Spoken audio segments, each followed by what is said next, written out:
Hello अस्सलाम वालेकुम। मेरा नाम सैयद मोहम्मद ज़ीशान है और ये एक बेसिक फंडामेंटल लेक्चर है हमारे डॉट नेट के हवाले से। डॉट नेट फ्रेमवर्क क्या है और डॉट नेट का वजूद में आया और क्यों हम डॉट नेट को इस्तेमाल करते हैं। जब हम बेसिकली बात करते हैं डॉट नेट फ्रेमवर्क की कि what is dot net. Dot net is basically a collection of Microsoft software technologies which provides the communication mechanism of all its supported languages. .NET basically एक कलेक्शन है Microsoft की software technologies का जो कि आपस में एक दूसरे से कम्युनिकेट भी कर सकती हैं और क्लाइंट साइड और सर्वर साइड एप्लीकेशन डेवलपमेंट के लिए हमें फैसिलिटेट करती हैं। फिर .NET Framework. .NET Framework is a new computing platform developed by Microsoft that simplifies application development in the highly distributed environment of the internet. .NET framework एक basically platform है जो कि कंटेन करता है मल्टीपल .NET लैंग्वेजेस को। जितनी भी languages .NET के अंदर आ रही हैं ये सारी की सारी .NET सपोर्टेबल हैं और ये सारी की सारी इंटर ऑपरेटेबल हैं, यानी कि एक कंपोनेंट .NET की किसी लैंग्वेज में लिखा हुआ है और दूसरा कंपोनेंट किसी और लैंग्वेज में लिखा हुआ है, ये दोनों आपस में कम्युनिकेट कर सकते हैं। .NET currently supports 40 plus languages and all are interoperable by using .NET. .NET कई लैंग्वेजेस को सपोर्ट करता है, 40 प्लस लैंग्वेजेस हैं अराउंड अबाउट जिनको .NET अभी करंटली सपोर्ट कर रहा है और ये सारी के सारी इंटरऑपरेटेबल हैं, यानी इनमें एक कोड किसी लैंग्वेज में लिखा हुआ है वो दूसरी लैंग्वेज में ईजिली यूज़ किया जा सकता है। .NET क्यों यूज़ किया जाता है या इसको यूज़ करने की वजह क्या है। .NET इंटरऑपरेटिबिलिटी प्रोवाइड करता है, ऑब्जेक्ट ओरिएंटेड प्रोग्रामिंग का एक ईजी वे प्रोवाइड करता है। .NET एक ऑब्जेक्ट ओरिएंटेड इन्वायरमेंट इस तरीके से हमें प्रोवाइड करता है जिसमें हम ईजिली एप्लीकेशंस डेवलप कर सकें, whether the applications are client side, console based or web based. To provide a code execution environment that simplifies environment and versioning. .NET एक ऐसा हमें प्लेटफॉर्म देता है, एक ऐसा एग्जीक्यूशन इन्वायरमेंट प्रोवाइड करता है जिसमें हम एप्लीकेशंस को ईजिली डेवलप कर सकते हैं, क्लाइंट साइड पर डिप्लॉय कर सकते हैं और उनकी वर्जन्स भी बना सकते हैं, डिफरेंट वर्जनिंग कर सकते हैं। ये एक ऐसा हमें इन्वायरमेंट प्रोवाइड करता है जो कि गारंटी करता है कि जो हमने कोड लिखा है वो 100% फ्लॉलेस होगा। To provide a common programming model where the choice of the programming language becomes a matter of choice. ये यूज़र की बेस्ड ये डेवलपर का चॉइस होती है कि ये कौन सी .NET सपोर्टेबल लैंग्वेज को चूज़ करते हुए अपना कोड लिखता है या अपना एप्लीकेशन डेवलप करता है। .NET कई लैंग्वेजेस को सपोर्ट कर रहा है चूँकि लिहाजा यूज़र जिस भी लैंग्वेज में ईजी फील कर रहा है या जिस लैंग्वेज में उसका एक्सपीरियंस है वो उस लैंग्वेज को चूज़ करते हुए कोड अपना लिख सकता है। .NET दो कंपोनेंट्स पर मुश्तमिल है और ये दोनों कंपोनेंट्स .NET इंफ्रास्ट्रक्चर डिज़ाइन करते हैं, डेवलप करते हैं। .NET का पहला component common language run time है, दूसरा कंपोनेंट बेस क्लास लाइब्रेरी है। कॉमन लैंग्वेज रन टाइम को अगर मैं डिफाइन करूँ शॉर्ट में तो कॉमन लैंग्वेज रन टाइम वो सारी के सारा काम सर अंजाम देता है जो कि .NET के कोड को एग्जीक्यूट कराना और एग्जीक्यूट करा के क्लाइंट साइड मशीन पे रन कराने से रेलिवेंट होता है। वो सारा काम .NET का common language run time support करता है और .NET का कोड जो लिखा हुआ है और उस कोड को लिखने के लिए हम जो .NET की प्री डिफाइंड लाइब्रेरीज़ जो कि माइक्रोसॉफ्ट की बिल्ट इन लाइब्रेरीज़ हैं या प्री डिफाइंड लाइब्रेरीज़ हैं उनको यूज़ कर रहे हैं, वो बेस क्लास लाइब्रेरीज़ हैं। लिहाजा बेस क्लास लाइब्रेरीज़ वो कलेक्शन है लाइब्रेरीज़ का जो कि माइक्रोसॉफ्ट ने पहले से डिज़ाइन कर दिया है और .NET के अंदर रख दिया है। और कॉमन लैंग्वेज रन टाइम ये हमारे पास एग्जीक्यूशन के लिए हमें एक मैकेनिज़्म प्रोवाइड करता है हमारे कोड का। कॉमन लैंग्वेज रन टाइम को अगर डिटेल में डिफाइन करें तो कॉमन लैंग्वेज रन टाइम ये एक ऐसा प्लेटफॉर्म है on which applications are hosted and executed, जिसके अंदर एप्लीकेशंस होस्ट की जाती हैं और एग्जीक्यूट की जाती हैं। एप्लीकेशंस एग्जीक्यूट करने का सारा procedure common language run time का होता है। Common language run time is a virtual machine component of Microsoft .NET framework and is responsible for managing the execution of .NET programs. जितनी भी .NET प्रोग्राम्स की execution होती है उसको manage .NET का कॉमन लैंग्वेज रन टाइम करता है। Common language run time के कई कंपोनेंट्स हैं जिनमें common language specification, management, memory management, just in time compiler, code access security and assembly. Common language specification का बेसिक पर्पज़ ये होता है कि एक कोड जो हम विजुअल बेसिक में लिख रहे हैं या .NET सपोर्टेबल किसी भी लैंग्वेज में लिख रहे हैं ये फाइनल एक सिंगल कोड में कन्वर्ट होगा और वो सिंगल कोड कुछ रूल्स एंड रेगुलेशंस को यूज़ कर रहा होगा और जिस भी .NET सपोर्टेबल लैंग्वेज में हमने जो कोड लिखा है वो फाइनल एक सिंगल लैंग्वेज में कन्वर्ट होगा। ये कॉमन लैंग्वेज स्पेसिफिकेशंस में डिफाइन हो गया होता है। और कॉमन टाइप सिस्टम ये सारी की सारी डाटा टाइप्स को डिफाइन करता है और ये सारी की सारी डाटा टाइप्स को कॉमन कर देता है, यानी विजुअल बेसिक का इंटीजर और विजुअल C# का इंट एक फाइनली एक सिंगल टाइप में कन्वर्ट होंगे जो कि कॉमन टाइप सिस्टम में डिफाइन होती हैं। लिहाजा हमें कोई प्रॉब्लम नहीं होती कि अगर एक विजुअल बेसिक का एक मेथड यूज़ कर रहे हैं अपने सी शार्प के प्रोग्राम के अंदर जो कि इंटीजर यूज़ कर रहा है, और सी शार्प का प्रोग्राम हमारे पास INT यूज़ करता है एज एन इंटीजर, चूँकि उन्होंने finally common language run time की लेयर में जब ट्रांसफ़र होना है तो एक कॉमन टाइप सिस्टम में कन्वर्ट होना है, लिहाजा हम उसको ईजिली यूज़ कर सकते हैं। लिहाजा हम इसीलिए कहते हैं .NET की सारी लैंग्वेजेस आपस में इंटर ऑपरेटेबल हैं।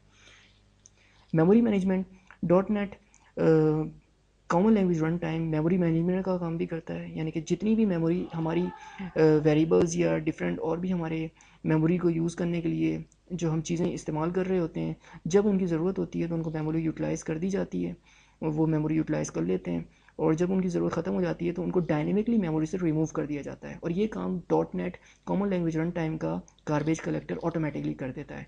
यानी यूज़र को खुद से मेमोरी से उस एलिमेंट को रिमूव नहीं करना पड़ता, या उस मेमोरी से रेफरेंस्ड उस वेरिएबल को ख़त्म नहीं करना पड़ता, ये ऑटोमेटिकली डायनेमिकली हो जाता है। लिहाजा ये काम गार्बेज कलेक्टर का होता है। ठीक है, लिहाजा जो वेरिएबल्स अभी यूज़ हो रहे हैं प्रोग्राम के अंदर, जो एग्जीक्यूट हो रहे हैं, वो तो मेमोरी में रहेंगे, लेकिन जिनकी इस्तेमाल ख़त्म हो चुका है, जिनका इस्तेमाल ख़त्म हो चुका है, वो मेमोरी से ऑटोमेटिकली डायनेमिकली रिमूव कर दी जाएंगे।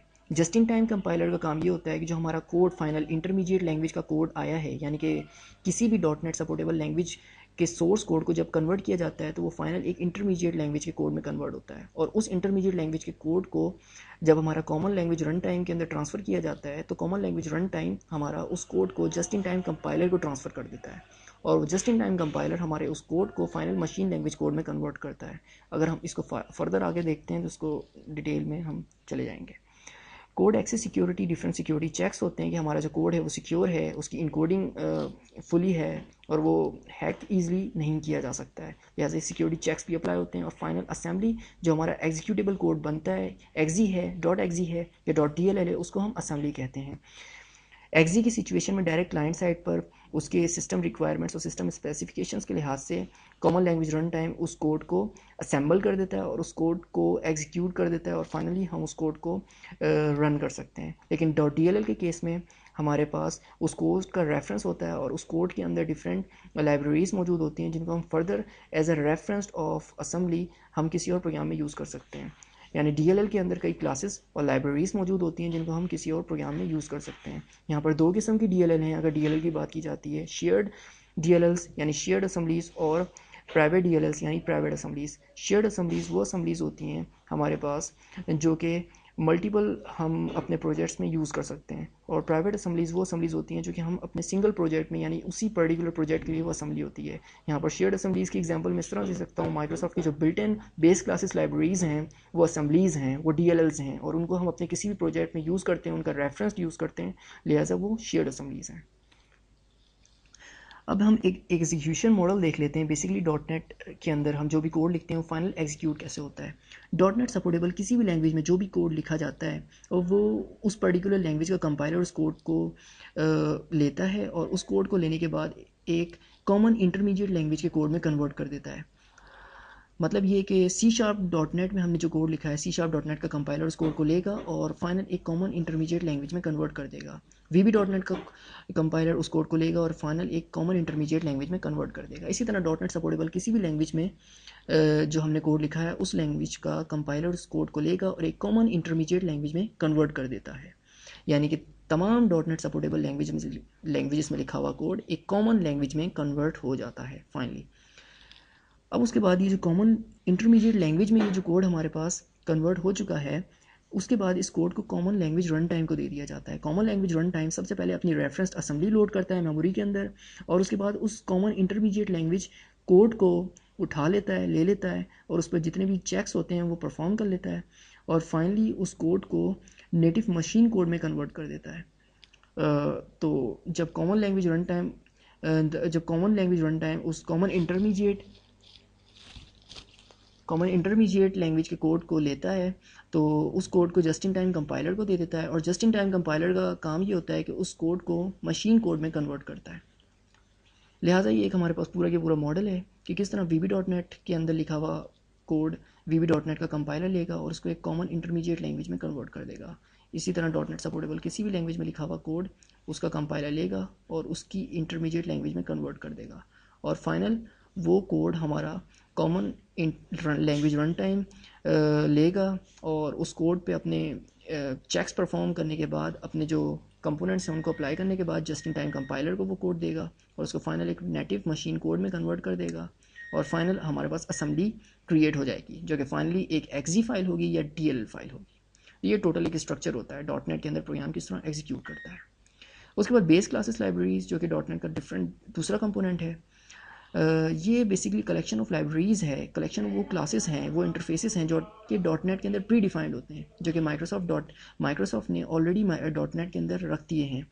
हम इन लाइब्रेरीज़ को, हम इन क्लासेस को, प्री डिफाइंड क्लासेस को यूज़ करते हैं अपने प्रोग्राम के अंदर और इनसे फंक्शनैलिटी गेट करते हैं जो इनकी फंक्शनैलिटी है, हम इनको अपने प्रोग्राम में यूटिलाइज़ करते हैं और इनसे फैसिलिटेट होते हैं। इस तरह हमारे पास कई क्लास लाइब्रेरीज़ हैं। सिस्टम की हमारे पास सबसे बड़ी बेस क्लास लाइब्रेरी है। जितनी भी हमारे पास नेम स्पेसेस हैं या क्लासेस हैं वो फर्दर सिस्टम के अंदर कंटेन करती हैं, सिस्टम के अंदर एग्जिस्ट कर रही होती हैं। ये कुछ हमारे पास क्लासेस हैं, ये सारी नहीं हैं, कुछ हैं यहाँ पर और इसके बाद बहुत सारी हैं इसके अलावा। फिर फर्दर डॉट नेट के कुछ वर्जन्स हैं और हर वर्जन के अंदर डिफरेंट फीचर्स डॉट नेट के इंक्लूड हुए हैं। जैसे 1.0 डॉट नेट का वर्जन जो आया था जिसमें विंडोज़ फॉर्म्स इंट्रोड्यूस कराए गए थे, ADO डॉट नेट और ASP डॉट नेट इंट्रोड्यूस कराया गया था। फिर डॉट नेट 1.1 आया, फिर उसके बाद 2.0 आया। इनमें यही चीज़ें चलती चली गई और इनमें थोड़ी सी इन्हेंसमेंट होती चली गई। फिर डॉट नेट 3.0 के अंदर Windows communication foundation WCF, Windows presentation foundation WPF, Windows workflow WF और कार्ड स्पेस इंट्रोड्यूस कराया गया। डिफरेंट कॉन्सेप्ट्स थे और ये डिफरेंट टर्मिनोलॉजीज़ थी। फिर उसके बाद डॉट नेट 3.5 आया जिसमें लिंक का कॉन्सेप्ट इंट्रोड्यूस कराया गया, लैंग्वेज इंटीग्रेटेड क्यूरी और एजेक्स, रेस्ट और RSS में इंट्रोड्यूस कराया गया। फिर डॉट नेट 3.5 सर्विस पैक 1 के अंदर हमारे पास model view controller MVC first time introduce कराया गया। एंटिटी फ्रेमवर्क भी इसी डॉट नेट के वर्जन में आया था। LINQ to entities, cloud computing, ये कॉन्सेप्ट भी इसी में आए। और फिर डॉट नेट 4.0 इंट्रोड्यूस हुआ, उसके अंदर parallel computing, dynamic covariance and contravariance के कॉन्सेप्ट्स इंट्रोड्यूस कराए गए हैं। ये चीज़ यहाँ पर मद्देनज़र रहे कि डॉट नेट के सारे जितने भी वर्जन्स आए हैं, जो उसके बैक पे वर्जन्स थे, उन तमाम वर्जन्स में जो चीज़ें रिलीज़ हो चुकी थी वो उसके फॉरवर्ड वर्जन्स में तो अप्लाई होती चली आ रही थी, लेकिन फॉरवर्ड वर्जन्स में कुछ नई इन्हेंसमेंट आती चली गई और ये फर्दर यहाँ पे डिफाइन है। डॉट नेट 4.5 जो कि अभी करंटली लेटेस्ट चल रहा है, 2012 में इंट्रोड्यूस कराया गया है, जिसमें विंडोज़ स्टोर और विंडोज़ 8 ऐप्स बनाने के लिए बहुत इजी फीचर्स अवेलेबल हैं और क्लासेस लाइब्रेरीज अवेलेबल हैं। डॉट नेट का बेसिक इंफ्रास्ट्रक्चर ये होता है कि अगर हम डॉट नेट पर क्लाइंट साइड स्क्रिप्टिंग करते हैं या क्लाइंट साइड डेवलपमेंट करते हैं तो डेस्कटॉप यूज़र इंटरफेसेस में विंडोज़ प्रेजेंटेशन फाउंडेशन को यूज़ कर सकते हैं जो कि बेस्ट विंडोज़ फॉर्म्स का इन्हेंसमेंट है और हम इसके ज़रिए एक अच्छे से अच्छे विंडोज़ फॉर्म्स क्रिएट कर सकते हैं। इसके अलावा सिंपल बेसिक विंडोज़ फॉर्म्स को भी यूज़ करते हुए हम एक डेस्कटॉप एप्लीकेशन सॉफ्टवेयर डिज़ाइन कर सकते हैं। ये डेस्कटॉप यूज़र इंटरफेस की बात है। फिर कंसोल एप्लीकेशंस भी हम इसके अंदर यूज़ कर सकते हैं, यानी कि CLI command line interface applications भी डिफाइन कर सकते हैं, डिज़ाइन कर सकते हैं। फिर मोबाइल ऐप्स भी डिज़ाइन कर सकते हैं डॉट नेट में। और क्लाइंट साइड में जो भी चीज़ें डिज़ाइन करेंगे वो डॉट नेट की फ्रेमवर्क की बेस क्लास लाइब्रेरीज़ को यूज़ करेंगी और यही बेस क्लास लाइब्रेरीज़ हमारे dot net framework client side पे भी यूज़ होंगी और सर्वर साइड पे भी यूज़ होंगी।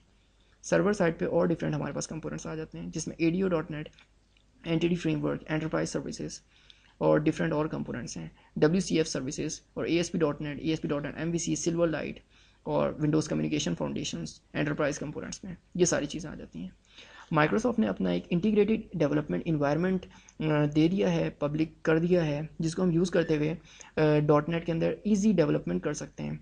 ये इन्वायरमेंट डॉट नेट तकरीबन सारी लैंग्वेजेस को सपोर्ट कर लेता है। फर्दर कुछ लैंग्वेजेस जो नहीं सपोर्ट करता हम उनका प्लगइन अलग से डाउनलोड करके हम इस इंटीग्रेटेड डेवलपमेंट इन्वायरमेंट में डॉट नेट एप्लीकेशन डेवलप कर सकते हैं। जो कोर लैंग्वेजेस जो ये सपोर्ट करता है जिनमें visual basic dot net, visual C++ dot net, visual C# dot net, ASP dot net और ये डिफरेंट लैंग्वेजेस हैं, इनको तो ये सपोर्ट करता ही करता है।